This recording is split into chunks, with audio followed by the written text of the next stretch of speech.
Falamos agora com o José Diogo Martins, Presidente da Direção da Associação Portuguesa de Médicos Católicos, que está hoje connosco. Muito boa tarde. Olá, boa tarde. Obrigado por estar neste programa. Infelizmente, as notícias vão-nos trazendo sempre a indicação de urgências a fechar, ou urgências rotativas, ou impossibilidade, aumento de listas de espera. Será por aumento da procura também ou não, mas que diagnóstico é possível fazer da prestação dos cuidados de saúde em Portugal? Bom dia a todos, obrigado pelo convite. Fazer um diagnóstico é olharmos para a realidade com olhos verdadeiros e tentar perceber o estado em que estamos. E, se me permite a metáfora, eu diria que o Serviço Nacional de Saúde está nos cuidados intensivos. Porque, efetivamente, aquilo que nós temos hoje em dia é um país e dois sistemas. Esta é a minha visão enquanto médico que trabalha no Serviço Nacional de Saúde a tempo completo e com muito orgulho. Isto é, temos o Sistema Nacional de Saúde Pública e temos o Sistema Nacional de Saúde dos privados e dos convencionados. Absolutamente sem qualquer juízo de valor para um ou para o outro, aquilo que nós, profissionais do Serviço Nacional de Saúde Pública, notamos é que cada vez mais o acesso é restrito. Isso é algo que tem sido dado conta em todas as notícias, de forma muito evidente, e algo que o CEO da Saúde tem tentado resolver no curto tempo de mandato que tem, assim como Ministro da Saúde.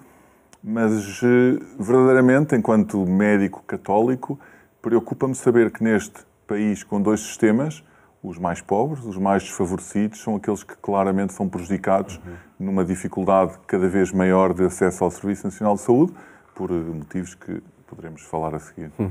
E para, de facto, contrariar esses dois sistemas, defende modelos, enfim, parcerias, as famosas parcerias público-privadas, ou outros modelos que integrem os diferentes, também a iniciativa privada na prestação dos cuidados de saúde? Repara, eu não sou político e, portanto, não tenho uma visão política do tema. Eu sou simplesmente o médico que trabalha no sistema, aliás, nos dois sistemas. Eu também trabalho no sistema privado de saúde. E aquilo que me parece que é mais evidente é que existe uma necessidade absoluta de cooperação entre estes dois sistemas. Não tornar isolados um do outro, pelo contrário, estabelecer um sistema de vasos comunicantes. Aquilo que nos foi dado a observar ao longo dos anos em que houve parcerias público-privadas foi que, efetivamente, este sistema de vasos comunicantes funcionou a favor das populações que eram atendidas nestas instituições de saúde que funcionavam neste modelo. A partir do momento que estes modelos foram interrompidos, aquilo que nós fomos assistindo foi a um descontentamento progressivo das populações e dos profissionais de saúde que, porque não encontram condições adequadas para permanecerem naquilo que anteriormente eram hospitais públicos com gestão privada, deixaram de as encontrar e seguiram o seu caminho profissional por outro lado, com, repito, prejuízo para aqueles que têm zero opções, que não seja aguardar por uma vaga que às vezes tarda muito no Serviço Nacional de Saúde Público. E sobretudo, aguardam pela prestação dos cuidados de saúde primários, pela ausência de médicos de família, pela ausência até de centros de saúde que existem no edifício, mas sem profissionais. E esse problema, para o contrariar, de que forma é que é possível atrair médicos, atrair profissionais para o Sistema Nacional de Saúde? Eu penso que as pessoas que trabalham na área da saúde têm duas motivações principais.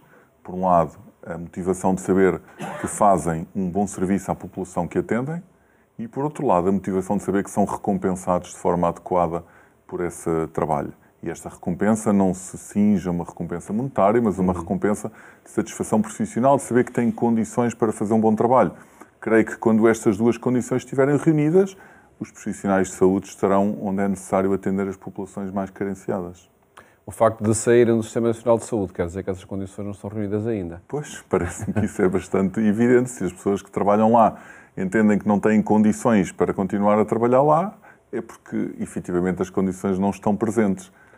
E a perspectiva que se tem é que se inverte essa situação ou esse rumo? Eu sou um otimista por natureza e não quero acreditar que não seja possível de inverter este rumo. Porque vemos, infelizmente, a situação a agravar-se, não é? É verdade, e se calhar a inversão do rumo não será uma inversão que resulta necessariamente de apenas simplesmente pagar mais aos médicos do Serviço Nacional de Saúde Público, mas simplesmente criar condições para que eles se sintam recompensados para poderem exercer o seu trabalho, a sua profissão com dignidade e com satisfação profissional. Eu quero acreditar que isso é possível, mas talvez não seja no modelo atual de antagonizar dois sistemas que não podem deixar de falar um com o outro. É a realidade que temos em Portugal. Não creio que nos próximos anos seja resolúvel sem uma articulação entre os dois. Desafios para o Diretor Executivo do Sistema Nacional de Saúde, para o Ministro da Saúde? Sem dúvida, e naquilo que a mim pessoalmente me diz respeito, repito, eu tenho o horário completo no Serviço Nacional de Saúde e, portanto, sou dos que fiquei. De facto, nessa prestação de cuidados de saúde. Há dois temas que também gostaria de falarmos aqui neste nosso encontro. Um deles é o retomar o debate político sobre a eutanásia. Acredito que a Associação Portuguesa de Médicos Católicos reafirme essa inoportunidade que essa proposta tem. Pois, não tenho outra maneira de expressar a nossa preocupação com o tema, senão dizer precisamente as palavras que utilizou. Reafirme a preocupação com este tema.